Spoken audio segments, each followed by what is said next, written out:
Kak, niaga apa kat sini kak? Hai, kita berniaga nasi lemak 90-an. Okey, which is menu kita kita ada bilis telur. Bilis telur harga dia RM3. RM3 satu. Okey. And then kita ada ikan kembung seko. Ikan kembung seko harga dia RM5. RM5. Dan ayam RM4.5. RM4.5. Ini pakai ikan apa kak?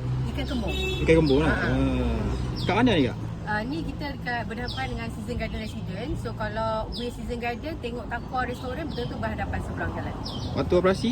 Waktu operasi 4.30 sampai tutup. Seharinya 4.30 sampai 11 atau 10. Setiap hari buka kat sini? Hari-hari Isnin hingga Sabtu saja. Ahad kita tutup. Oh.